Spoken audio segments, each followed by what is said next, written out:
June 30 na at last day of the month na at sasahod ka na rin. Yes, Yan ang good news. Grabe, tapos na yung kalahati ng taon. Kaya tutok na at samahan nyo kaming sulitin ang huling araw ng buwan ng Hunyo dahil mas masaya ang umaga dito sa Good Morning, Kuya! Mas pasayahin pa natin ang araw ng Martes kasama ang ating mga special guests. Nakikita nyo ba? Nakikita Yan, no? nyo ba? Nakikita nyo ba to? Alam ko yung Awesome! iba dito mahilig sa mga ganito eh. Sa mga mahilig sa arcade. Oo, Yan. arcades. Ito na nga, dahil sa kanila ay may dalang nostalgic feels talaga. Naalala mo yung mga bata ka ng panghim. Oo. Ano lang, Bilhin dagdag token, lang. pabilin Isang try token. lang una. Isang try nanalo na ba muna, kayo sa di ba? ganyan? Ako, ever, Nanalo na kayo? hindi pa. Never din ako. Ako, kahit Ngayon na kailan. ang araw na yun. Ito na ang best day natin. Let's Diba? go. At napaka-unique talaga ng claw machines. Kaya, para sa mga mahilig mag-set up ng get-togethers and reunions, abangan nyo mamaya ang Wonder Claw Manila. That's right! Ako din, never pa akong nakakuha ng kahit ano dyan sa claw machine. Ang dami ko na nga pinanood sa TikTok. Yung mga trick daw, yung pupukpukin mo yung gilid, tapos makukuha mo, wala pa rin. Ay, gagalawin mo yung Oo, peke yan. Pero mamaya sana makakuha ko dyan. Pero eto mga kasangbahay, bukod dyan, alam nyo ba na naging leading cause of mortality rate ang trauma sa Pilipinas noong 2022? Pwedeng magkaroon ng trauma ang isang tao dahil sa stressful at dangerous events tulad ng violence o accidents. Kasama na po dito ang natural disasters tulad ng lindol at bagyo. Kaya mamaya alamin natin kung ano ang signs of trauma at kung ano ang best way para tulungan ang mga biktima nito sa ating usapang pangkalusugan. very timely yan, no? Kasi lately marami rin nangyari na mga disaster sa atin na parang kailangan din ng mga tao ng kung paano hinahandle yung trauma. At to lighten up the mood, no, mga kasangbahay, abangan nyo naman ang isang masarap at talagang makakapag-energize na recipe sa atin ngayong umaga.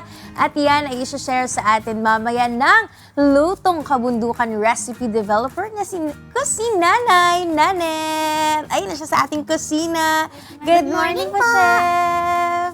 Naka-excited na ako. Ang sarap ng pagkain natin today. Yon, at usapang ano naman tayo guys, na usapang sports naman tayo.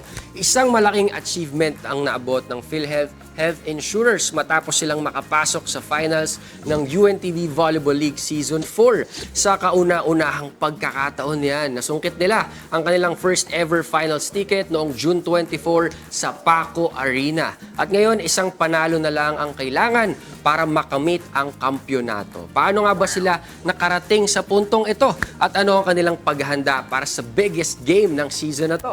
Alamin natin yan mamaya kasama ang ilan sa mga players ng PhilHealth Health Insurers. Wow! Exciting! Makakausap natin sila. Pero speaking of sports, at kahit itong paglalaro sa claw machine, mga kasambahay ha, minsan kasi kahit gaano tayo kahanda, nakakaranas pa rin talaga tayo ng rejection at pagkatalo. Kaya uunahan ko na natanungin itong mga kasama ko dito, no, na sa pagkakataong bang nare-reject kayo? Yan. O kaya minsan natatalo kayo. Ano yung ginagawa nyo kapag nakakaranas kayo ng rejection o pagkatalo?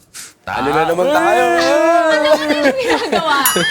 Kung hindi ka nakakuha ng something na pinaghandaan mo naman, ano yung una mong... Ako siguro sa seryosong sagot. Ako yung tinitake ko as an motivation, yung mga pagkatalo, rejection. Parang, kasi para sa akin, wala namang talagang sobrang galing sa umpisa. Yung parang unang first timer ka, tapos ikaw na agad yung expert. Parang dadaan ka sa mga rejections, failures, bago ka matututo, bago ka maging master sa kung saan ka man, di ba? So, una mong gagawin reflection. Oo, self-reflect, di ba? Ako, pagka na-reject, or kunyari, mayroon kang hindi na-achieve, try mo lang ulit. Basta wag ka lang susuk. Sabi nga nila, diba, if one door closes, nakalock. Hindi, another opens. Kumbaga, wag kang matakot mag-try ulit kasi mag-fail ka lang naman kapag tumigil ka na sa pagsubok. Oo. Ako naman, ang una kong gagawin magtanong siguro, saan ako nagkulang? Saan ako nagkulang? Wait. Background music, Diba? sad music. Saan ako nagkulang? Kasi pwedeng, kahit nagbahanda ka ng sobra dun, pero mayroon ka pa rin kulang na preparation. O, saan ako nagkulang? Bakit hindi ako nanalo dito? Or saan ako nagkulang? Bakit hindi ko to nakuha?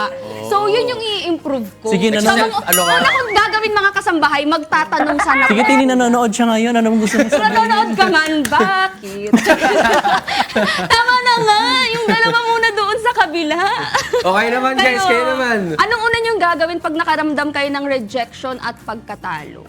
Ako, tinatanggap ko lang. Kasi wala na-reject na ako eh. For example, binigay ko naman talaga yung best ko. Oo. Wala na akong magagawa doon. Pero siguro yung magagawa ko sa susunod na pagkakataon, iyon, katulad din ng kay Tini, no, magnilay-nilay ako, magre-reflect ako saan ba ako nagkulang, ano yung pwede kong improve. Kasi, for sure, may reason bakit ako na-reject. And I just have to try para sa susunod, baka naman hindi na ako ma-reject. Baka maging success, baka naman sumakses na ako. Gano'n. Success! Yeah. Lynn. Ako wala. Wala akong ginagawa. Very good. Sobrang sanay na ako lang. Wala. Sobrang sanay na ako ma-reject. Okay, ganun. Okay. Yun lang. Accept and accept lang muna pala. Ganun Iba lang. rin talaga yung na-expert mo na yung isang bagay. No? Sabi kasi ni Sanay ka ate, na. nasanay na siya eh. Manhid ka. Oo, sabi nga rin nila, kuya, sa pagsasanay daw ng katawan natin, di ba? Minsan parang, okay. Magaling Sanay na. mag-move Madali on. nang tanggapin. Move forward agad. Tama, move Galing, forward. galing, galing. Oh, kayo naman mga kasambahay, hindi kayo makakaligtas dito. Ano ang ginagawa mo kapag may nakakaranas or nakakaranas ka ng rejection o pagkatalo? I-comment nyo lang ang inyong sagot sa ating Facebook at YouTube Live dahil mamaya babasahin natin yan isa-isa. Kaya, I-comment mo na! That's right! At dahil dyan, time check naman tayo. It's 6:48 na ng umaga and it's time for public service. May paalala po tayo para sa mga Q-citizen na gusto mag-apply bilang Quezon City Scholar.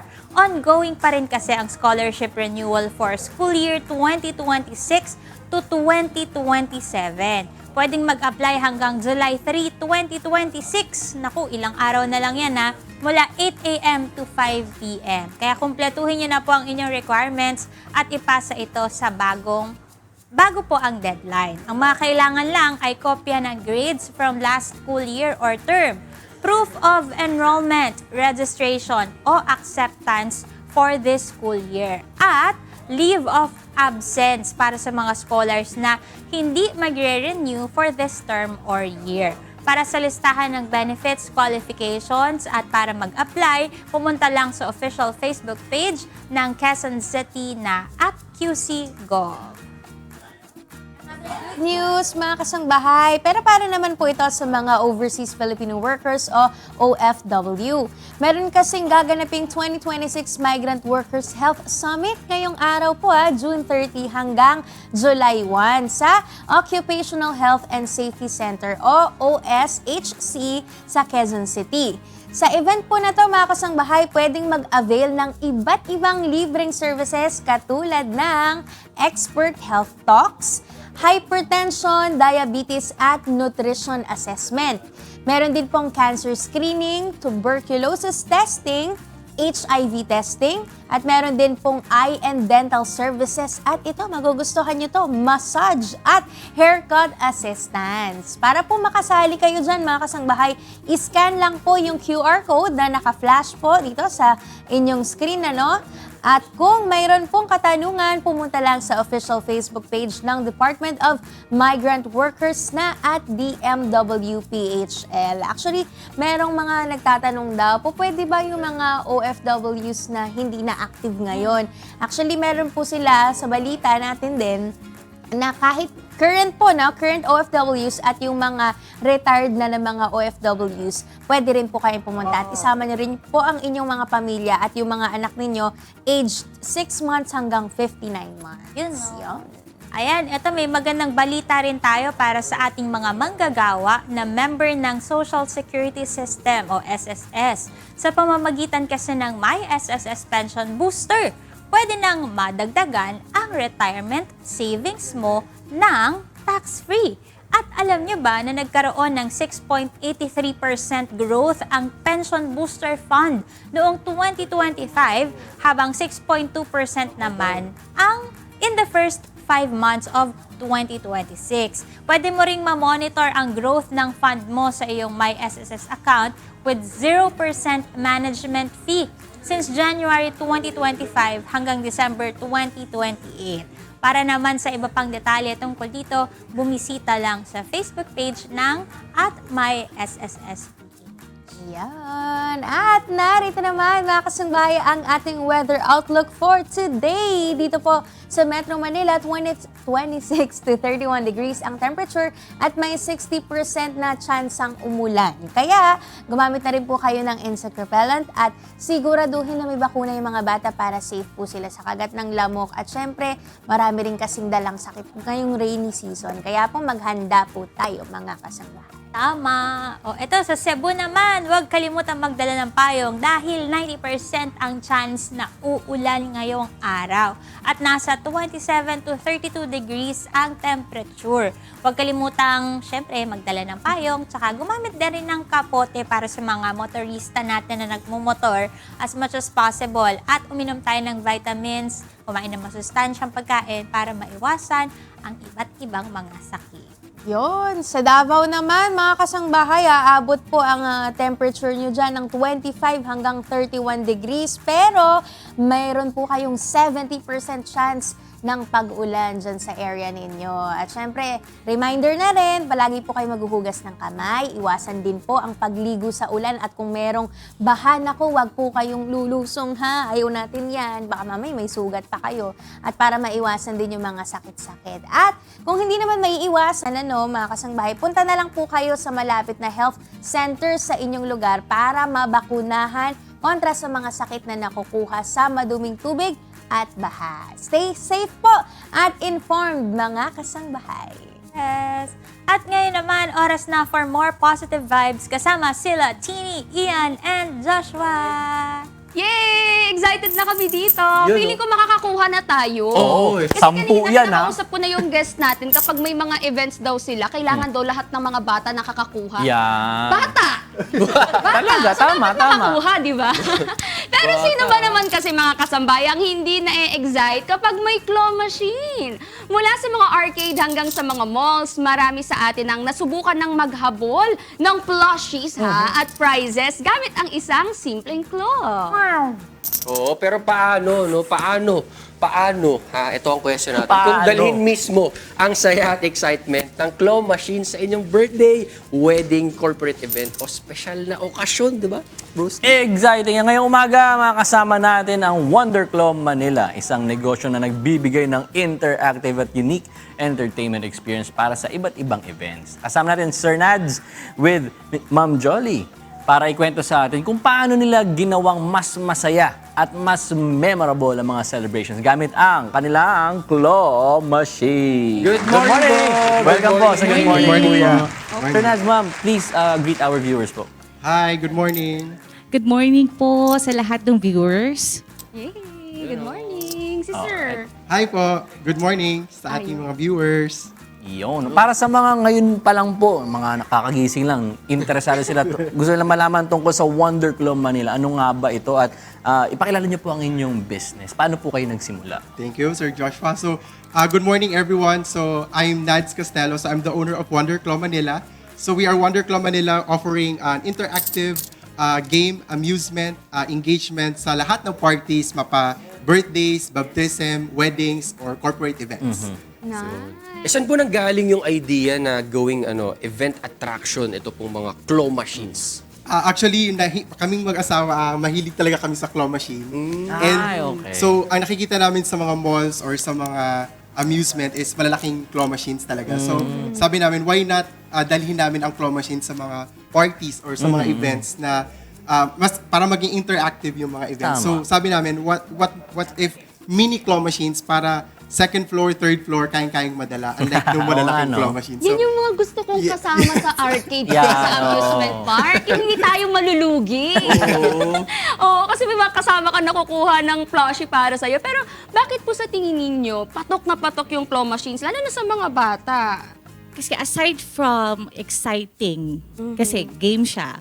So, sa mga parties kasi, eto nagsisilbing souvenir na rin. Oo. So, patok sa mga bata dahil pag nakita nila yung characters, yung toys na favorite nila, for example, yung Pokemon and other characters, may-excite sila. So, talagang pinipilahan siya sa mga parties. Especially, ang most of our clients now is first birthday, seventh birthday, yan, yung talagang patok na patok. Kaya kahit sa adult, as in, parang bumabalik sila sa pagkabata. Kasi kayo nga, di ba, na-excite kayo. So, what more kapag nasa party siya, nag-a-add talaga siya ng excitement at happiness. Tsaka feeling ko mas madaling tipunin yung mga bata pag may ganito, no? Hindi ka masyadong maghahanap kung Hindi ka na saan-saan. magtatawag, no? Oo, nandito lang pala sila nakapila lahat. Hindi lang kids, pati adults. No? Tama. Ay, natitipon sa mga ganyan. Pero ano pong mga klase ng mga events na madalas po ninyong pinupuntahan or sinusuportahan? Ang pinakamarami po namin naging events ay yung mga birthday parties, first birthday, even 7th birthday. And ang nakakatawa po dito sa aming claw machine is yung simple na baptism na reception is na-elevate talaga yung excitement ng mga guests dahil sa claw machine na parang akala nila pupunta lang sila is para kumain dun sa talagang reception, but nung may claw machine talagang yung mga tao is na-hype talaga. Pero curious po kami, bawa nakita namin yung Wonder Claw sa isang event. Paano ba kami makakapaglaro? Pwede nyo bang turuan? Kasi may inabot Tara, sila tara, sa tara. akin. Yes. Hindi mo ba nakita? Oh. Natuwa na sana ako kasi sabi ko, may pera. Kasi ito pala yung Hindi mo nakita? Okay. Nagkabigayan na. Ito pala ito mabibili sa tindahan. Yes, Anyway, pwede niyo po ba kaming turuan paano namin? Try mo na. Okay. So, kami po sa Wonder Claw Manila, we offer an interactive engagement. So, we provide free tokens sa mga guests. So, hindi lang talaga siya free play. So, bawat token, talagang parang kada example, isang bata, 5 token lang. So, pag Okay. naubos yung 5 token mo, wala ka ng pag-asa. So, Mapuprostrate ka na. yes. So, parang 5 try lang. Yes, limang try. So, madalas, maraming umiiyak na bata na walang Ayun nakakuha. lang. Yung iba naman, umiiyak dahil nakuha na yung gusto Oo. nila. So, ngayon po, ito try natin, i-demo natin paano tayo makakuha sa claw machine. Yan, gusto ko po yan. So, Dito sige. na nagkakaroon ng mga negotiations Ay, yung mga ay, bata ay, pag ay. naubos na yung Oy, 5 nila. pag ginako ka isa, Oo, akin na lang yung iba ha. Go. Simulan natin. Okay? Tapos may time po ba to? Yes. May time? 5 seconds lang daw. I-sentro nyo lang po sa gusto nyong prizes. And isang click lang. Ayun na. Ang galing! Meron kang golden egg. At dahil nakuha mo, ma'am, ang golden egg, meron kang malaki Maliit. plushie! Guys, pwede na ako manahimik. Gusto nyo ba? Donate na. Donate na. Baka di kayo makakuha eh. Yun po yung isa sa mga namin, catch ng claw machine kasi may mga golden eggs nakikita nyo. So, pag nakuha yung golden egg, makakakuha Ito sila pala. ng big flashes namin. Oh. Na-pressure ako dun Congrats. Okay, naman. next. Ha? Kita mo yan? Kita mo yan? Galing oh! Kita mo yan? Ikaw lang pwede Golden egg din. Itlog din ang kukunin natin. Parang grades ko. Itlog. Dudulas yan, feeling ko. Ganyan din ako ng bata eh. Ako naman. Pregas. yan. Okay. Ito magandang ano eh. Ito, sabi kasi nila mas madali daw yung mas malapit eh. Ay, hindi totoo. Ito na yun. Diba ito na lang itong ano nandito. Hindi ko alam pero... Ay! Lipan mo! Isa pa! Isa na lang. Isa pa, makuha mo na yan. Para guys. magkaroon ka. Isa na Si lang Joshua po. lang hindi pinagbibigyan Oo dito. nga eh. Makuha ni Sir Joshua yung itlog. Ma-token pa ako, ma. Konti na lang po yan. Konti tulak na lang. Madulas. Parang... Hala. Panalo din! Sa wakas! Hindi tayo ano ko, achievement ko ah. Hindi tayo mapapatanong saan tayo nagkulang. Si Joshua Josh, kaya. ang dami mo pang token. Binigyan ka ni Tini. Sa kabila. Hindi, Sa kabila. kasi ano yan, pink yan eh. Naka-blue kasi ako Yung eh. ayaw ba na? Oo. Kulay Ito na. Sige. Ito na. Ayan na. O, di ako titingin ha. Aba! Tidahan mo pa. Hindi ka kasi tumingin. Di ba, marami Alam niyo mga kasambahay, sandali pa lang kami naglalaro, tuwan-tuwa na kami dito. At para malaman natin yung iba pang interesting facts tungkol sa Wonder Claw Manila, abangan nyo mamaya. Siyempre, at bago tayo mag-short break, mga kasangbahay, may tanong muna kami para sa inyo po, sa mga guest po natin. Ano po yung ginagawa ninyo kapag nakakaranas kayo ng rejection o pagkatalo? Sige po, sino po bang mauuna? Okay. Sa amin sa business namin, maraming beses kaming nare-reject. Maraming beses kaming parang may mga client kami na gustong itry pa yung iba. So, with that, we move forward and we parang pinapasa Diyos na lang namin na kung para sa amin, para sa amin. Yeah. Ang galing no. Ako naman, I think in our experience po, kapag may nagsara or may nag-reject sa atin, it's God's message that it's not for you. Kaya po, may ibang direction na binibigay sa atin. So we open, they open other doors and God open other doors for more opportunities. Kaya i-accept na lang and we have to move on. That's right. Ako tinanggap ko na, pero marami pa naman kayo, di ba? Marami Yes. pa tayong Marami pa kayo, di ba? Napakarami Marami pa pa. points. Pero ang ganda ng sagot ng ating mga guests. At para naman sa mga kasangbahay nating gustong humabol, ano yung ginagawa nyo kapag nakakaranas ka ng rejection o pagkatalo? Share your answers down below sa ating Facebook at YouTube Live dahil mamaya ay babasahin natin yan isa-isa. Kaya, i-comment mo na! Susunod naman, mamaya ang ating masarap na almusal. Kaya stay tuned lang dahil magbabalik kami. Okay, game, saba! Saba, Diyos! Welcome back to Good Morning Kuya, mga kasangbahay. At syempre kasama po ninyo ang inyong munting kusinera dito sa ating munting kusina. At this time po, ang oras na po ay 7:05 at ngayon, syempre po, mag-update muna tayo ng ating mga presyo po ng ating mga pangunahing bilihin po sa mga palengke dito sa Metro Manila. Sa bantay presyo po ng Department of Agriculture as of June 29, 2026, ang atin pong Kadiwa Rice for All ay 20 pesos pa rin po ang kada kilo. At ang imported naman po na bigas natin nasa 43 hanggang 60 pesos ang kada kilo niyan. Ang local rice naman 45 hanggang 79 pesos per kilo. Sa atin naman pong mga karne, ang pork ay nasa 243 hanggang 383 pesos per kilogram. Sa atin pong mga isda, ang galunggong 240 pesos po ang kada kilo. Sa mga gulay-gulay din, mga kasangbahay, ang ampalaya po ay nasa 105 pesos. Ang kalabasa, 66 pesos per kilo. Ang sitaw, 117 pesos. Ang talong, 94 pesos ang kada kilo niyan. Ang kamatis naman, 72 pesos ang kada kilo. Sa atin pong mga spices, katulad ng bawang, 146 hanggang 370 pesos ang kada kilo. Ang pulang sibuyas, 100 hanggang 106 pesos.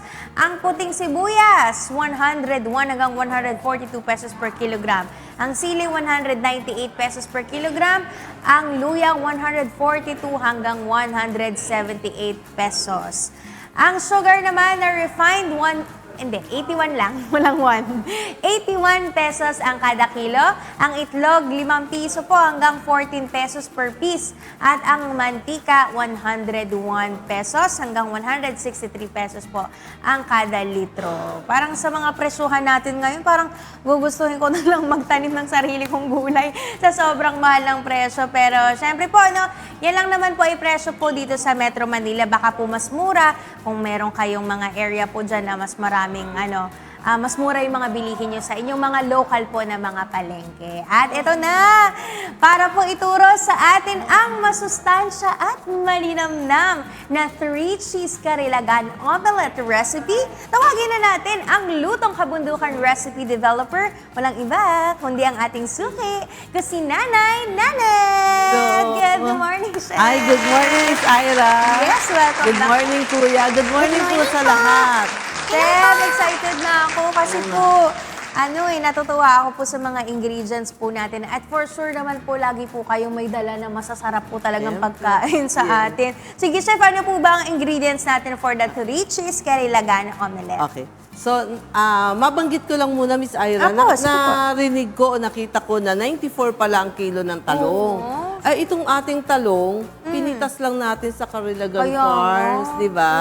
Pinitas lang natin yan. Hindi na. Okay.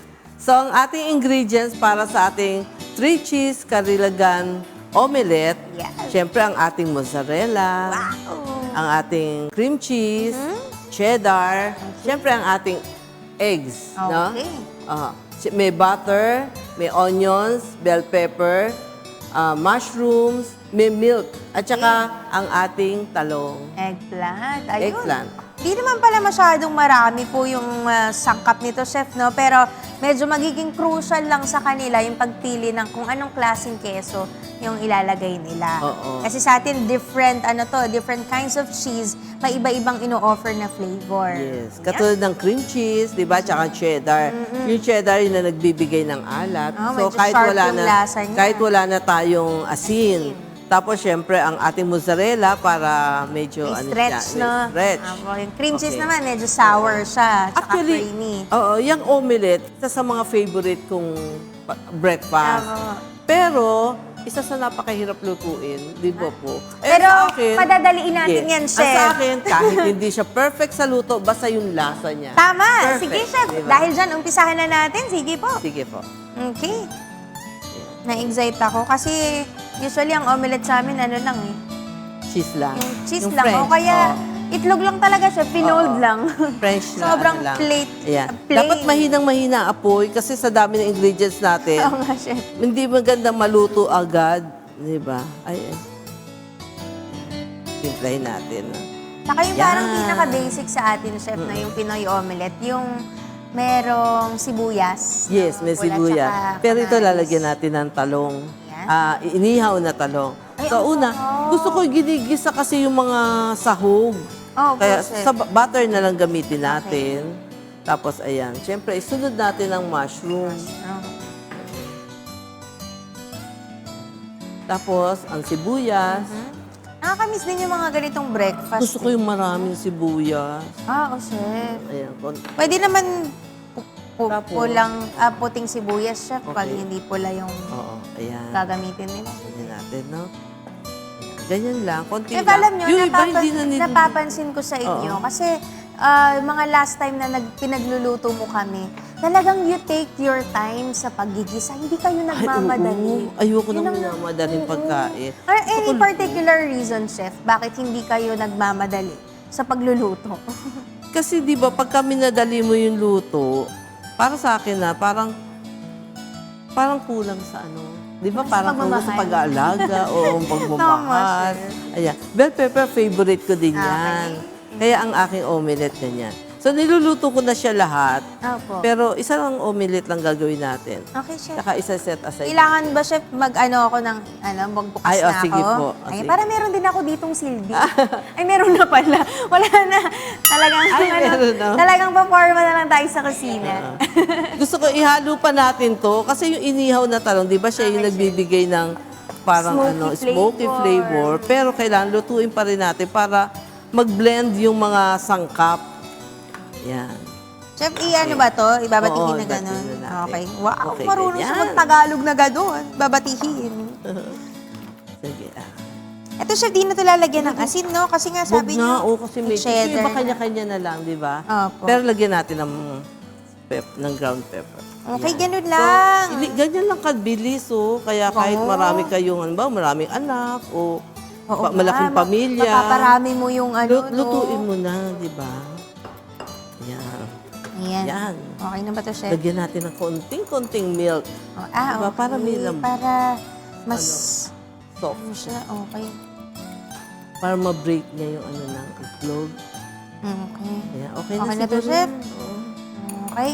Cute Ayan. naman ito, chef. Ng 3 eggs ang ginagamit ko. 3 eggs, Oo. chef. At itong 3 eggs na to, good for, kung malakas kumain, isang tao lang. Naku, chef, malakas kami Pwede kumain naman- dito. Pwede naman pandalawang tao. Ayan. Para konti. Ilagay na natin yung ating ganun na, mga chef. gulay. Agad-agad. Oo, ganun lang. Madali. Grabe, nakalimutan ko na rin magluto ng omelette, chef. Ay, naku, itong Kasi hindi parang- ko ma-perfect hanggang ngayon. Basta ang ay, yung lasa. Oo. Nakaka-concentrate lang ako sa Para lasa. kasi, chef, very crucial din yung kung ano yung gamit nating klaseng pan. Tama, Pagka ang tama. ginamit Ako, natin, ako may sariling pan stainless, nga. medyo Naku, kailangan mong mag-ano Yung cheddar, siya, ito yung pampalasa natin, di ba? Okay. Yung cheddar. Oo nga, pwede malakas sa apoy Saka dito. sa akin, okay lang mag-break yung omelet ko, basta, di ba? Tama. Kasi lalo apaw sa cheese. Saka basta masarap naman. Ayan. At syempre, ang cream cheese na laging talaga namang favorite ng lahat. Sarap. Ano yun? Hala, nakakagutom.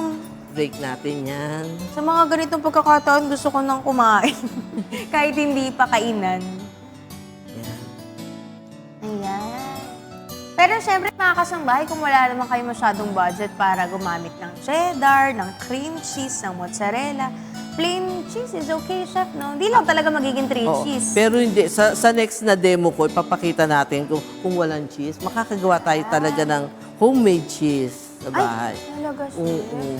Kayang-kaya natin. Milk lang, gano'n. Okay. Tapos, Ano pa kailangan mo, chef?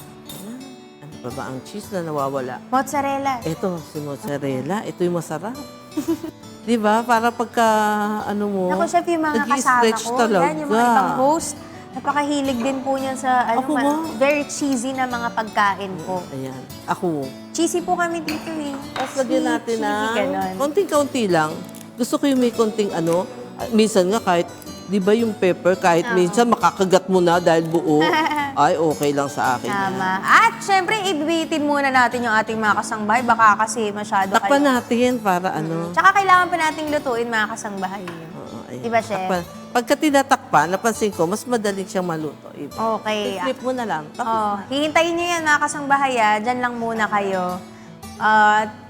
Hintayin nating maluto. Pero ngayon, pupuntahan muna natin yung iba nating mga kasama. Kasi alam ko medyo gutom na sila pero kailangan muna nila magtrabaho. Hintayin muna kayo sa omelet natin, di ba, Tini? Oh, ayan na nga, Tini. Oh. Tapos na si Ira. Ayun, excited na ako dun sa food natin. Oo, ha? syempre. Kasi mukhang, pag andyan talaga si kusinanay, Oo, ang sarap sarap lagi ng ng mga pagkain natin at ang dami. Pero mga kasambahay, lahat tayo ay may mga first time na hindi basta-basta nakakalimutan. Unang trabaho, unang panalo, o unang pagkakataong naabot ang isang malaking pangarap. At para sa PhilHealth Health Insurers, ito na ang isa sa pinakamahalagang first sa kanilang volleyball journey. Ikalawang season pa lamang nila sa UNTV Volleyball League, nakapasok na sila sa kauna-unahang pagkakataon sa finals. At ngayon, one step away na lang sila sa championship. Sa UVL, ang bawat panalo ay hindi lang tagumpay ng isang koponan, kundi isa ring mabuting pagkakataong makapaglingkod at makapaghatid ng tulong sa kapwa. Ano kaya ang kanilang naging paghahanda at bakit kailangan nating abangan ang kanilang championship match? Makakasama natin ngayong umaga ang ilan sa mga players ng PhilHealth Health Insurers. Narito sina Miss Crazy Rondina, Miss NN Raterta, Miss Rochelle Rica, Miss Mitch Agton, and of course, ang na-miss nating lahat Yan, na oh. UNTV Sports host, Miss Rina Villamor Camara. Good morning, po! Good morning! Good morning, Kuya! Ate Rin. Thank you! Bit-bit ko sila ngayon. Oo nga eh. Thank you po sa pagdala sa kanila dito kasi napapanood lang namin sila Aba. dito kapag mga commercial. May Diba? mga news about Oo. sa sports Tsaka natin. nakaka-inspire, nakakatuwa kasi first time nilang nakapasok sa ating sa ating finals. So gusto nating malaman ano yung naging journey nila. Pero second year na ninyo ng pagsali sa UVL games natin. No? So para sa inyo, ano yung pinagkaiba nung campaign nyo ngayong season 4 doon sa last year na sumali kayo? Sige po, sino po? Sino muna? Sino? Si Mitch. Si Mitch muna. Nung season 3 is wala po kaming import, kami-kami lang.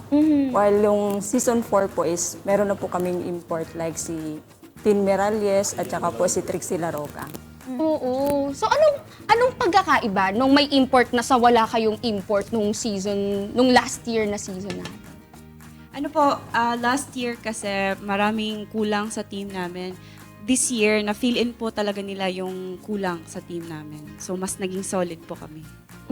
Pero katulad nung nabanggit kanina, katulad din na Crazy Rondina and Tin Miralles, tama ba? Miralles. Nadagdagan ng pairs yung team po ninyo. Paano nyo naman sila napapayag na maglaro at mag-represent para sa agency po ninyo? And ano po yung naging impact nila sa team? Si Dang po is an employee po sa PhilHealth. Last season, hindi po siya nakasama because of her age. 24 pa lang po siya. And now, nag-qualify na po siya, kaya nakasama na po siya ngayon na season. And si Tin po, since nag-back out po yung team nila, nakiusap po kami sa management namin na baka pwedeng kunin si Tin para ma-fill in po yung kulang namin kasi it's very obvious po na last season po, yung kulang po talaga namin is middle. Kaya po, malaking tulong po talaga yung nandun po si Dang tsaka si Tin sa team namin. Kaya po, ito po yung result ng pagkuha namin sa kanila. Oh, at least naramdaman nila na, ay, kailangan ako talaga sa team na to. Malaki yung maibibigay ko para mas mag-improve sila. Pero, kasi nabalitaan namin, iba-iba kayo ng tinitirhan, iba-iba kayo ng lugar na pinanggalingan, yung iba galing pa talagang probinsya. Tapos yung mga games dito sa Manila, Miss Rina, di ba? So paano kayo nag-a-adjust sa part na yon na syempre iba-iba kayo ng lugar na paggagalingan, tapos magte-training kayo dito kayo maglalaro. Paano yung adjustment? For me po, personally, konti lang po yung adjustment kasi sa provinces, nakikita-kita po kami sa mga games po, sa invitational, sa collegiate games po, so magkakakilala po kami. So, konti lang yung sa environment lang namin yung adjustment sa work. Ganun lang po. Tapos lahat kayo employed? Yes. Ay, ang galing! Paano yun? Paano ba nagte-training? Or nila na ma-manage, no? Nababalance. Nakatulong ata sa kanila ngayon, just add, no, yung na sila, pagdating sa Manila, nasa isang house na lang sila ng PhilHealth. Parang isang tulong yon para sa kanila ng PhilHealth when they go here to Manila kasi may mga taga Cebu, taga Davao sa kanila. So malalayong lugar talaga. And during a long break, dun lang sila nakakabalik dun sa kanilang mga families in the provinces. So. Tsaka buti ang understanding ng mga employers, di ba? Na talagang alam nila na priority rin yung, ito ang paglalaro ninyo para sa inyong sa PhilHealth, di ba? Pero may question tayo kay Miss Chrissy, no? Ano naman po yung naramdaman nyo since nilulook up ka ng mga tao as younger sister ni Miss Rondina, no? May pressure ba na may pressure ba na parang kailangan magka-level kami? May ganun bang pressure? Ano yung nafe-feel mo? Yes po. Nung way back in college po, people are expecting me to be like her, to continue her legacy, to follow her footsteps. But it turns out po, magkaiba po kami ng pacing. And I began to understand na magkaiba po kami ng life path. And for that, hindi ko po na po siya nafe-feel as pressure. Tinitingnan ko po siya tinitake ko po siya as an inspiration and motivation na din po. And for every game po, ginagawa ko po talaga yung best ko. And yun lang po talaga yung kaya ko pong maipakita.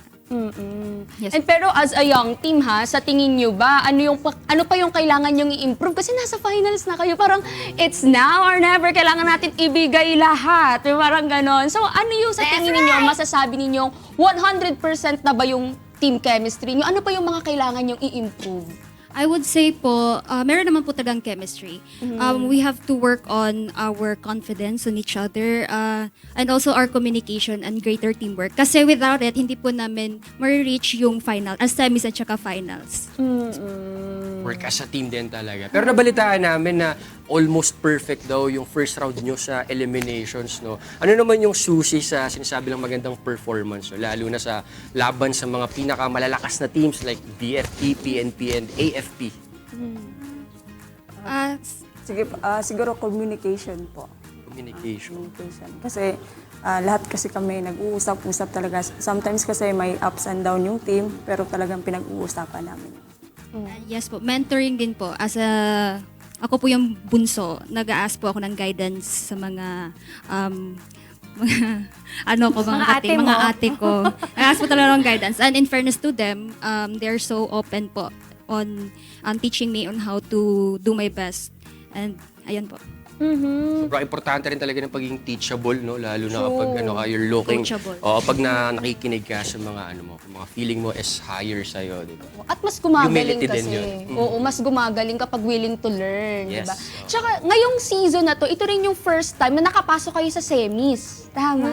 So as a first timer rin sa semis, paano kayo, ano yung naging nyo? Ano yung naramdaman ninyo? Ano yung, na-pressure ba kayo? Ano yung na-feel ninyo nung nakapasok kayo sa semis? Paano nyo Semis pa lang, na-overcome? Kasi iba yung finals talaga eh.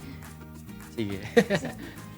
Okay lang yun. Sobrang excited po kasi nung last season, hindi kami nakapasok. Hanggang quarterfinals lang po. So, ngayon, isa big opportunity po na nandito kami. Achievement na din po to na nakasali kami sa semis and finals na din. Oo, para umabot sa semifinals, big achievement na yun para sa akin. Pero since speaking of that achievement, gaano kayo ka-excited sa UVS Finals? Ako po, very much excited kasi as a newbie po, ito agad yung napasukan ko. Nakapasok din po kami sa finals. So, ito po yung biggest achievement po namin na maka-reach po ng finals against BFP. Ito hindi naman para para kabahan ang BFP. Wow. hindi naman sa pinapakabahan natin na bukas nandyan. Paano nyo sila pinaghahandaan? O, di ba? Ano, Paano yung prepare? pinaghahandaan ng BFP? Kasi di ba parang bawat teams may iba-iba kasing lakas yan eh. So ngayon, paano nyo pinaghahandaan ng BFP? Twice nyo nang natalo, di ba? Opo, twice. Ang BFP twice nilang natalo. In the first round of games, natalo nila ang BFP. Tapos pagdating dun sa ating semis also, natalo din nila ang BFP. So, paano daw sa finals? Ayun nga po, kakasabi ko lang po kanina na kailangan po i-build namin yung confidence. Andito na po kami, wala na po tong atrasan. And kalimutan na po namin yung nung LMs tsaka semis. Alam din po namin na may adjustment din po yung BFP sa laro namin. And then, dapat ready po kami doon. Paano yung paghahanda? Mas doble ba yung training ngayon? Yes, Parang dati ba, doble. twice a week lang. Ngayon, everyday na tayo mag-training. Every hour. Ilaban na natin to. Grabe naman. Paano yung training nyo po ngayon? Yung consistency po at saka yung pagiging focus po sa training. Before po, 1 to 4 lang po kayo. In-extend po namin yung training namin hanggang 1 to 5 na po kami, tapos nag-wellness na din po kami. Grabe. Initiative nyo yun na parang tara, isagad natin to? Or talagang sinabihan din kayo na, hindi, mag-extend na tayo ngayon kasi finals. Kasi po, andito na din po kami sa finals. There's no turning back po. Kaya ilalaban na po namin to. Para sa BFP, naghahandahan kayo, BFP.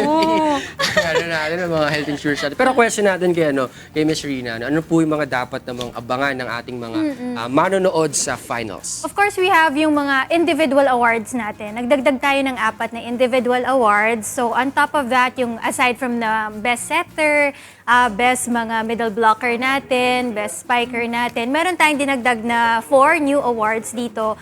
Yan yung best import, best coach, newcomer of the year, and then meron pa tayong isa nasabi ko na yung import, no? Tapos basta 4 yung bago natin for the volleyball season. So yun yung mga dapat abangan natin.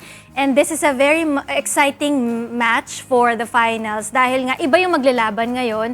So it's going to be the PhilHealth and the BFP na abangan nyo po dun sa ating finals round, no?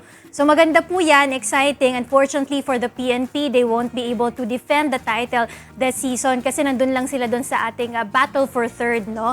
Ang PNP, kakaharapin po dyan ang COMELEC. So I think this is something that excites us, especially that this is a unique concept ni Kuya Daniel Rason, di ba? We need to support this not only for the advocacy of Kuya Daniel Rason, but also for the players na government agencies din, di ba? Na may talent sa paglalaro ng volleyball and also yung kanilang beneficiary that they stand for. That's why they play here in the UNTV Volleyball League Season 4. So yun yung exciting about this season. And Miss Miss, banggit mo yung beneficiary. So kung kayo yung magcha-champion, sino ba yung bibigyan ninyo nung mapapanalunan nyo? And bakit sila yung napili ninyo? Yung Philippine Alliance of Patients Organization po yung napili namin na beneficiary po. Yun sila po yung laging present po in every games.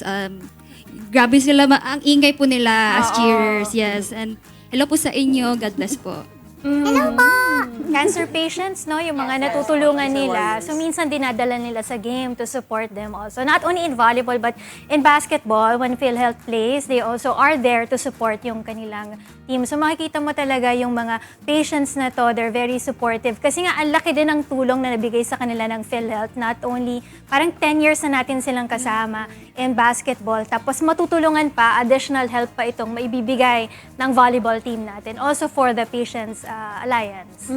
Ano yung, kamusta naman yung pakiramdam na hindi lang kayo nag-e-enjoy sa paglalaro, may natutulungan din kayo? Fulfilling po na nakatulong din po kami sa chosen beneficiary namin.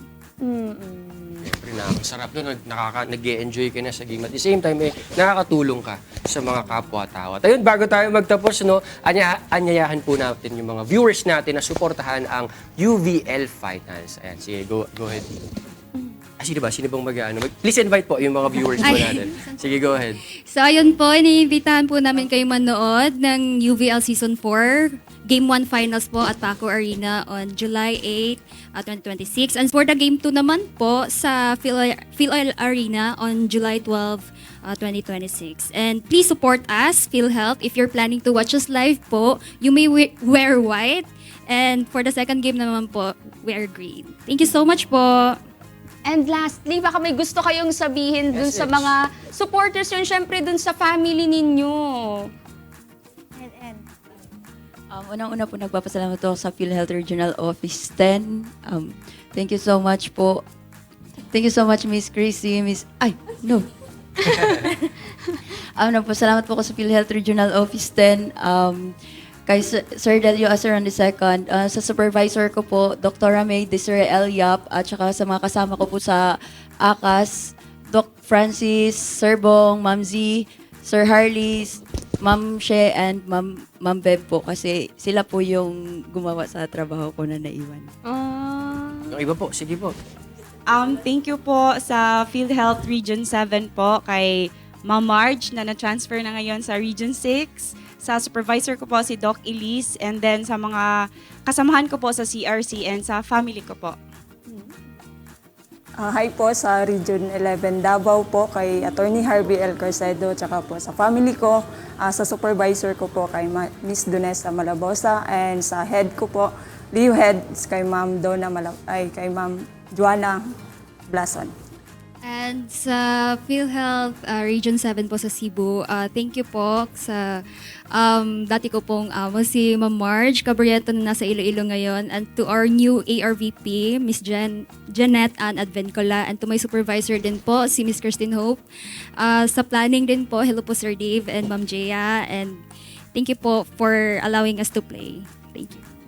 Invite ko lang silang lahat, of course. Yung ating, don't forget, July 8 na po yung ating Game 1 of the Finals. But before Game 1 of the Finals, magkakaroon din po tayo dyan ng ating battle for third between the COMELEC and the PNP po yan. And on July 12 naman po, ang ating Game 2 of the Finals. Prior to that, magkakaroon din po tayo ng ating All-Star Game. So yung mga teams na hindi pumasok doon sa ating finals round, sila po yung magkakampi dyan, magpapakitang gilas. We have Team Hope versus Team Charity. Abangan nyo po yung mga names po niyan sa social media pages po namin. Ipapalabas yan ng UNTV Sports. So that's gonna be the All-Star Game, followed by the awardings po yan on July 12. And then right after that one, ito na po yung inaabangan yung Game 2 of the Finals at the PhilOil Arena. So Game 1, yung sinabi po kanina ni Chrissy, sa mga fans po ng BFP, please wear orange. And sa mga fans ng PhilHealth, please wear white. And on Game 2 naman po, sa July 12, sa mga fans naman po ng BFP, you can wear white to support them. At green naman po kung kayo naman po ay fan ng PhilHealth Health Insurers. Good luck to both teams dun sa ating finals round, and good luck and also congratulations dun sa lahat ng nakasama natin. Dahil walang talo dito sa ligang ito, lahat sila makakatulong dun sa kanilang chosen beneficiary. Thank you all for supporting us dun sa mga government agencies na naging kasali natin dito sa UVL Season 4, headed by Commissioner Ronnie Magsanok also. And of course, you have to support itong advokasya ni Kuya Daniel Rason, the only one in the Philippines, the only one in the world perhaps, Hashtag win and win, win in sports, and win for charity. Thank you so much. Thank you so much, Miss Rina. And of course, kay Miss Crazy, kay Miss Ann, kay Miss Rochelle, Miss Mitch, and syempre sa lahat ng inyong mga ka-team na hindi natin kasama ngayon pero nire-represent ninyo, Thank you for inspiring us today. Good luck sa inyong upcoming game. Alam nyo ba na ang tatanghaling champion sa UNTV Volleyball League ay makakatanggap lang naman ng ₱1 million habang ₱500,000 naman para para sa second runner-up at 250,000 pesos para sa third runner-up and 200,000 pesos naman para sa fourth runner-up. Kaya mga kasambahay, tutukan na ang paghaharap ng mga kuponan sa nag-iisang liga ng public servants. Win in sports! Win for charity! Yeah, once again, maraming salamat po sa pagbisita niyo po sa amin, ang Team PhilHealth Health Insurers, and of course kay Miss Rina. And tutok lang mga kasangbahay dahil marami pa tayong informative and meaningful activities mamaya sa aming pagbabalik. Good luck!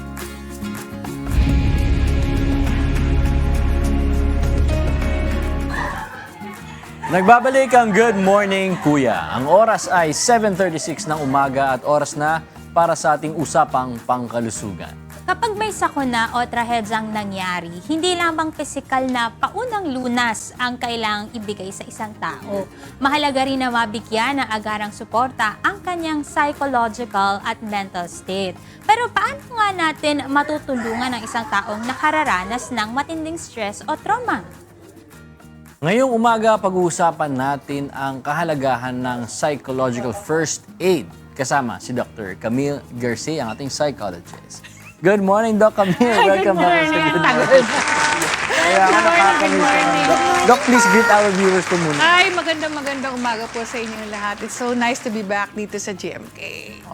Namiss namin po kayo. Oo nga. Mapag-usapan ulit natin syempre ang ating mental health. Pero Okay. Doc, ano po ba ang senyales na ang isang tao ay may trauma? Kasi usually hindi naman po natin to, like, yung physical trauma siguro, madaling makita. Pero kapag yung mga trauma na hindi po natin nakikita physically, paano po ba natin? Okay, basically when you talk about trauma, syempre maraming effect yan. Una, yung sinasabi niyo nga, yung physical manifestations, syempre napapansin niyo na makikita niyo parang takot na takot o kaya naman talagang medyo balisa, kung nagmamanifest na merong palpitations, talagang kinakabahan o kaya naman umaabot sa punto na talagang yung nagnanumb na sa sobrang takot nila, hindi walang nararamdaman. And then, hindi makahinga. And then, kung sasabihin mo naman, emotional, merong pagkakataon kasi na ang emotional manifestations, pwedeng makita mo lang biglang umiiyak nang walang dahilan. O kaya naman, parang yung nagigising palagi sa gabi ng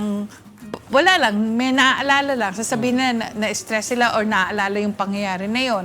Or kung minsan, pagdating sa cognitive naman, hindi makafocus sa trabaho or sa eskwelahan. Palaging iniisip nila na papasok pa lang sila doon sa loob kung saan pinangyarihan, kung ano man yung trahedyang nangyari doon, takot na.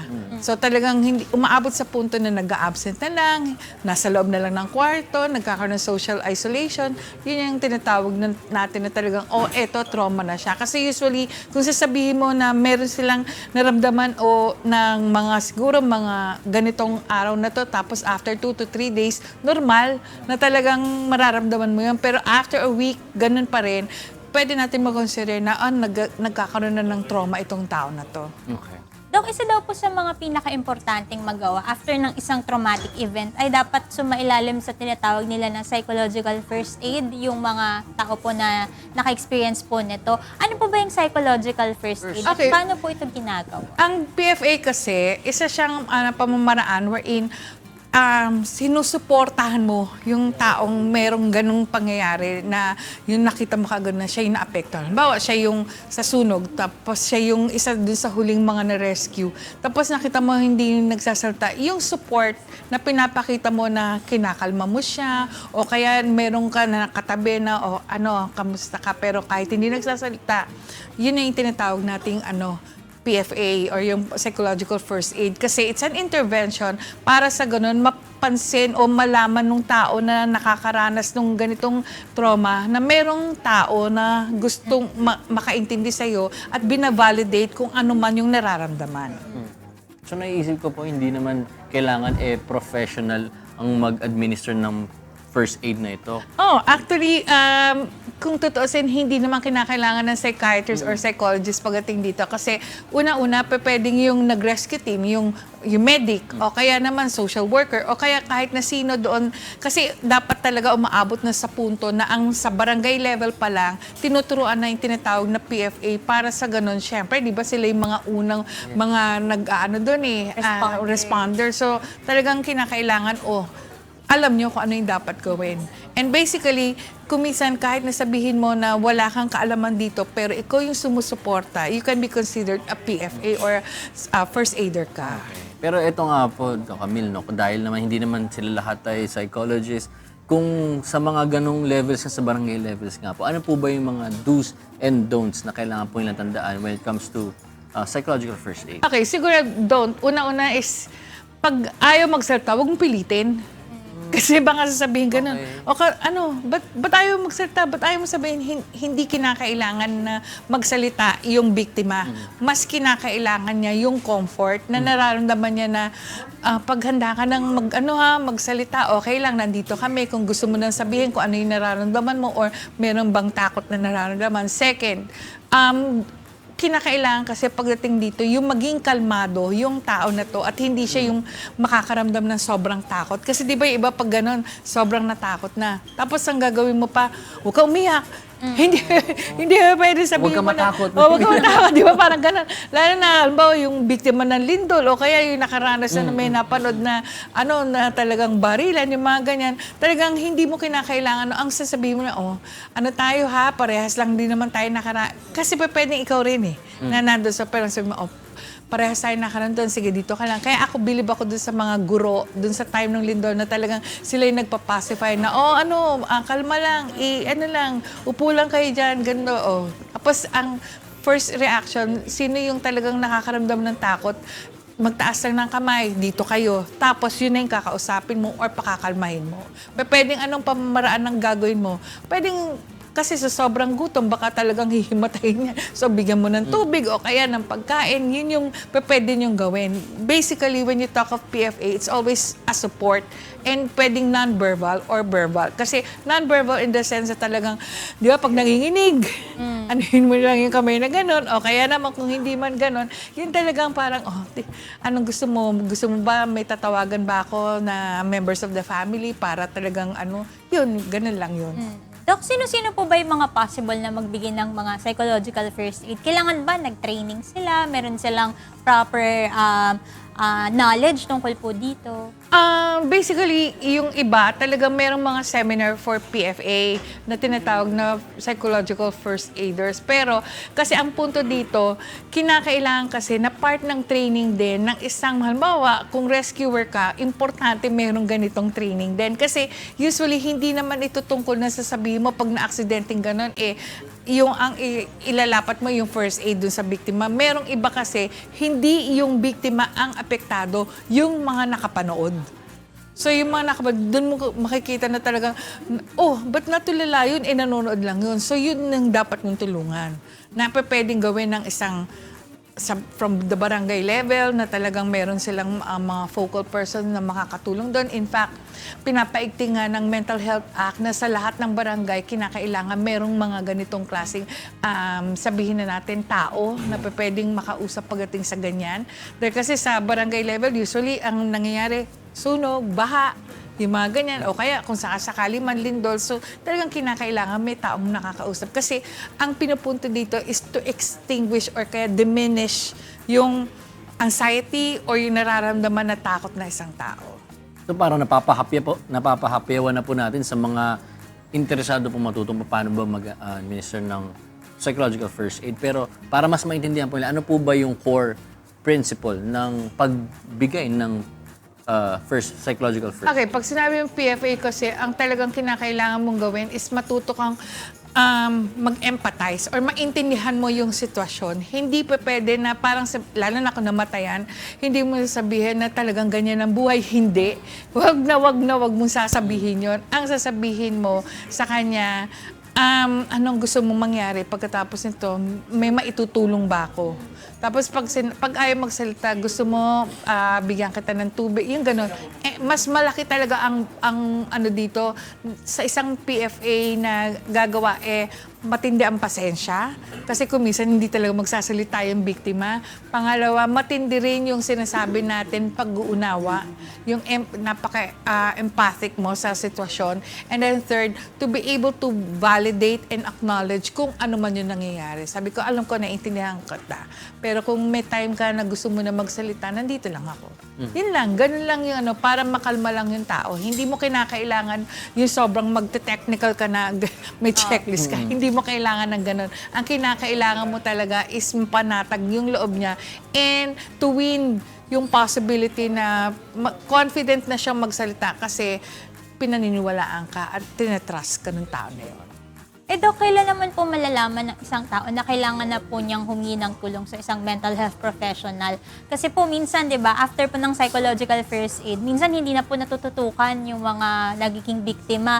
Paano ko po malalaman, halimbawa sa sarili ko, dahil halimbawa apektado po ako ng isang sakuna, na kailangan ko na po humingi ng tulong? Una-una siguro, pag sinabi natin na hindi ka na nakakatulong na maayos. Pangalawa, palagi mo napapaniginipan ko ano man yung nangyari yun. Third, halimbawa kung nangyari rin sa workplace, ayaw mo nang pumasok. Kasi naaalala mo palagi yun. And then fourth, yung possibility na oo, nando ka sa trabaho, pero hindi ka makafocus kasi every now and then, naaalala mo yung sitwasyon na yun. And then fifth, pag umabot siya ng more than 2 weeks, ganun pa rin yung pag-iisip mo. Well, I think it's about time na kinakailangan magkonsulta ka na sa isang mental health professional para hindi rin lumala yung sitwasyon and it can lead yung mas matinding mental health issue kagaya ng PTSD or yung post-traumatic stress disorder. Doc Camille, mga mensahe na lang po para sa mga viewers mo. Baka may kakilala sila or sila ay nakakaranas na nararamdaman nila meron, kailangan nilang humingi ng tulong. Message po para sa Okay, siguro unang-una, pagdating sa ganyang pagkakataon, hindi pa pwedeng sarilinin ng isang taong nakaranas ng trauma na akala niya kaya niya. May mga taong tumutulong sa inyo at may mga tao rin na talagang handang tumulong. Dahil kasi kung halimbawa didibdibin mo ang isang problemang ganyan, hindi natin alam na pag ikaw yung bumigay, hindi mas lalong mahirap. Especially may mga pagkakataon na tayo mga Pilipino, ang hilig-hilig natin magsarili ng problema. Kahit na sabihin mo, it involves finances or yung talagang simple na problem, ang palagi mo sasabihin, kasi baka pag nalaman na magulang ko, atakihin pa, ganun. Hindi. Mas maigi nga na humingi ka ng suporta sa mga tao na talagang makikita mo na, na dumadamay sa'yo. Dahil kasi yun yung malaking factor para sa ganun maibsan or magawan mo ng paraan na itong problema nito, lahat ng problema may solusyon. Ayan, maraming salamat po, Doc Camille, para po sa ating mga kasangbahay. Huwag niyo pong ikatakot na humingi po ng tulong sa ating mga mental health professional kung kinakailangan. That's right! Doc, baka may gusto po kayong i-promote or batiin ngayong umaga? Naalala mo yung dati. Yung ano natin po, regular viewers natin. Yung ating three blind, tawag ko three blind mice, yung mga taga-Tagaytay na na aking mga palagi yun. Kasi sila, hindi naman talaga sila nakakakita, pero palagi sila nakikinig. Good morning. GMK. So good morning. And then at the same time siguro, kung meron po kayong mga katanungan, alam mo kasi, di ba Joshua, ang mahirap palagi, yung point na, yung may gusto silang itanong, pero takot dahil kasi sasabihin, stigmatize nila yung sarili nila. Pag may tinanong sa akin, akala nila may depression na sila. Ay, okay. So, okay lang po na mag-message kayo sa inbox ng The Clinic of the Holy Spirit sa aming social media account na sa Facebook. The Clinic of the Holy Spirit. Yun lang lagyan po. natin yun. Ayan, naka-flash sa Sulat ating naman po. screen. Pati yung aming telephone number. Yeah. Okay lang po. Again, maraming salamat po, Doc Camille Garcia, para po sa ating magandang discussion ngayong araw para sa mga kasambayan natin na nangangailangan ng tulong. Huwag po kayong mahihiya. Yes. Ito, hingi naman tayo ng update sa breakfast natin sa ating munting kusinera. Ira, kamusta na dyan? Naku, talagang ang kumusta natin na malaki ang ngiti ko dahil napakasasarap ng ating mga pagkain. Pero balik muna tayo dun sa ating 3-cheese karilaga na omelette. Chef, ano po ba yung ginawa natin? Kasi naka-plate na tayo ngayon, no? So, kanina, di ba, niluluto natin siya. Apo. Then after few minutes, finlip lang natin siya. Okay. So, presto, luto na. Ngayon, pinlating natin. Okay, so ito na. Ano po Ayan. ba ang nilagay niyo sa Ito, pagkaka-plate natin, ay, masarap Chef? ito. Ito ang karilagan biskotso with Okay. karilagan stevia buns At tapos yung kanilang mga edible herbs and flowers Yun. na Tsaka kinuha syempre, natin sa garden nila. Tsaka syempre yung ating omelette na good for ano to, chef? Siguro 2 to 3. 2 to 3. Ikaw, Miss Ira, ilang kaya? Parang Kalahat. kalahati. Hati tayo. Sa akin sa umaga tapos sa gabi. Nagtira pa no? Pero ayan, sige po, chef. Ito na po mga kasangbahay yung ating 3 cheese karilagan omelette by Kusinanay Nanet. Pero chef, di lang ito yung pagkain natin na nasa harapan natin. Lagi mo talaga kaming binubusog dito sa Good Morning Kuya. Pero chef, ano po ba yung mga dala niyo pong food for us? Ito, Sige po. ang mga pagkain naman po natin ngayon ay galing sa Karilagan Cafe nila ni Miss Beth tsaka ni Miss Ina. Ito yung mga fresh garden salad nila, ensalada. Okay. Tapos ang mangga pinitas din natin sa kanila.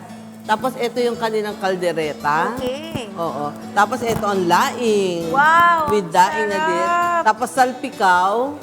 At saka rellenong bangus. Oo, pero chef, So, may mga cookies din tayo doon. Opo. At may champurado pa tayo. champurado tayo ha. Nagawa Ayun. sa, stevia tablea. Oo, tapos ayan. So, ganyan ka-generous po sa atin si Karilagan Cafe. Kaya matitikman natin lahat. Ayun, at si Kusinanay, si Chef Nanet ang nag-ano sa atin ito, nagdala dito sa atin sa Good Morning Kuya. Pero Chef, saan po ba nila matatagpuan itong Karilagan Stevia Farm Cafe? Sa Miss Be- ano po, no? Ito po ay sa Tambobong. Karilagan Cafe ay nasa Karilagan Stevia Farms, Tambobong, Bukawi.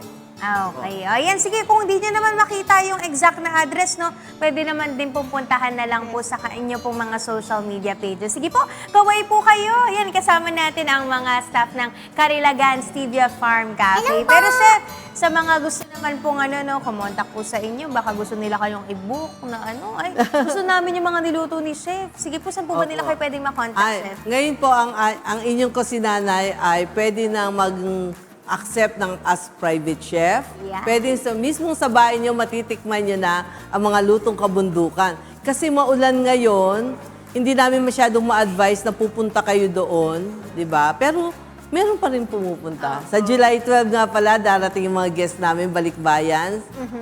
Titikman nila siyempre ang ating kabundukan lechon. Hello, chef, kami din. Yes, pupunta Kami kayo din. doon. Sige, puntahan natin si chef doon, mag-grade tayo sa kanilang kusina. Pero chef, once again, maraming salamat po sa inyo pong pagpunta dito, pagluluto sa amin ng masasarap na pagkain. Pero chef, baka po magkalimutan, baka meron kayong gustong batiin. Greetings po, shout out. Pasalamat tayo kay Ma'am Au, owner ng Karilagan Cafe. Dahil sa kanya, kaya meron tayo ngayong saganang umaga. Yeah. Meron pa po kayong gustong batiin, chef? Lahat ng mga natin. Any message na lang po sa mga kusinera at kusinero natin, baka meron kayong gustong mensahe sa kanila. Ay, opo. Sa mga kusinero na gustong magtanong ng mga tungkol sa lutong kabundukan, meron po tayong Facebook page na Cooking with Kusinanay Nenet.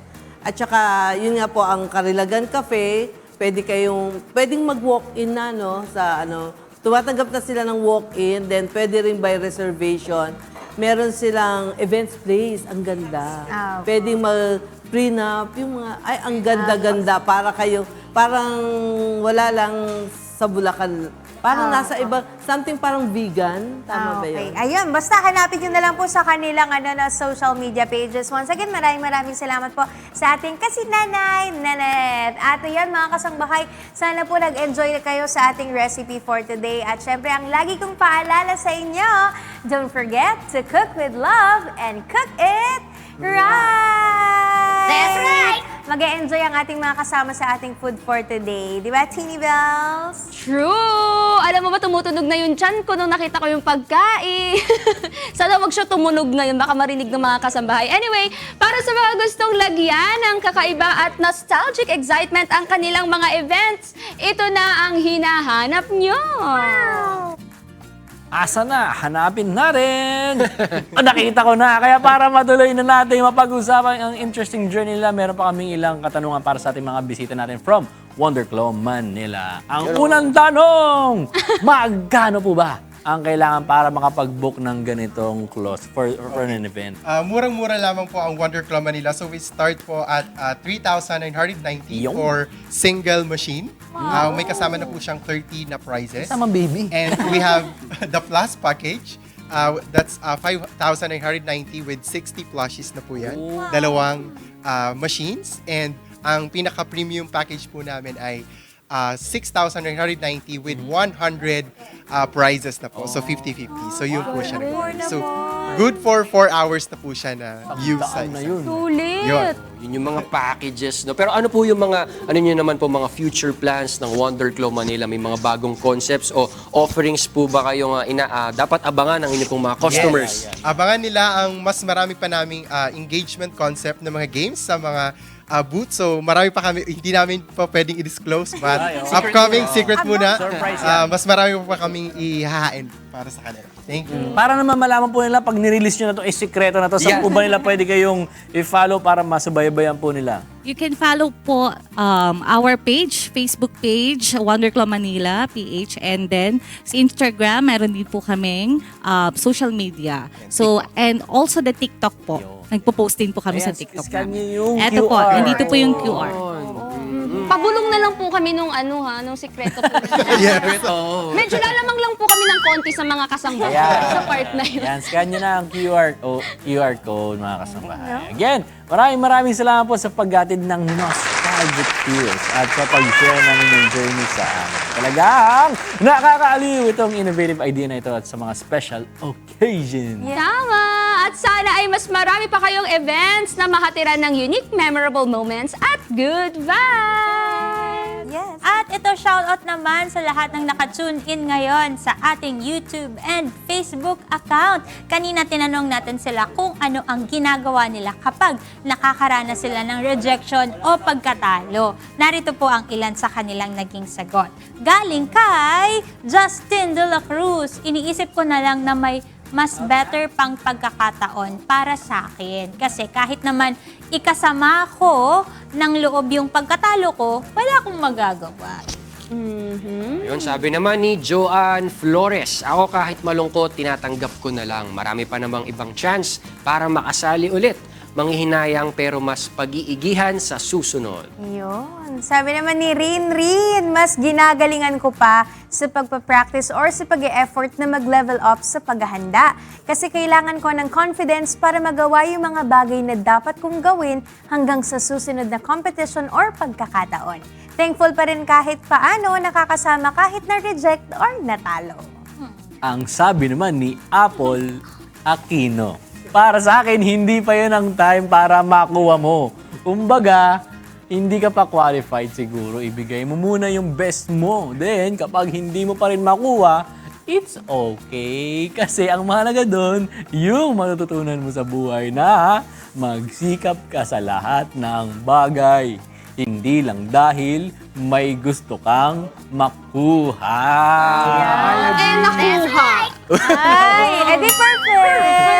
O, pinag-uusapan na. Pero para naman, Ano ba yan? para naman updated kayo. Updated kayo sa ating mga good news and inspiring features. Huwag kalimutang mag-follow and subscribe sa UNTV News and Rescue and of course, sa Good Morning Kuya official social media pages. And with that, babati lang tayo. Binabati ko lang na good morning. Pamakin ko si Go, si Talent, si Sam. Good morning! Good morning po. Thank you, Doc Jake Mendoza of J.E. Dental Clinic. They provide cosmetic, orthodontics, and general dentistry. J.E. Dental Clinic will help you achieve your healthiest and most beautiful smile. For increase, visit our Facebook and Instagram page or visit the clinic at 161 Unit 1, 3rd floor, Bansalan Street, Veterans Village, Quezon City. Contact number is 091731257742. Happy 6th, 7th anniversary kay Sis Grace Lucid. And syempre, belated happy birthday sa aming Frenny, Kuya Verhel. Wow! Pa-Shanghai ka naman. Happy birthday! Hey! Happy birthday, Tito Verge! Pagbati mula kay Tini, ang inyong binibini. Ayan, eto naman. Thank you and good morning sa Martinez Dental Clinic. Nandyan po yan sa may Graman Medical Building, Barangay Dakila, Malolos, Bulacan. Pwede nyo rin po silang makita sa Plaridel, Bulacan. Kontakin nyo lang po sila sa number 0448-139-403 and 0969-051-8616. Thank you, Dr. K. Chris Martinez Rota, for taking care of my pearly whites. Martinez Dental Clinic. We make your dreams smile possible. Good morning sa aking mamsi. Hello, Good morning kila Ate Rins, Mikel, and Kuya Ayan. Good morning. Good morning lang sa aking mommy, sa aking daddy at kayo na mukhang nakalimutan niyo ako Welcome back! Ay, like from Korea. Babati din daw, oh. Okay na, babati na. Nakabati na. At yan ang ating Tuesday morning activities sa huling araw ng Hunyo.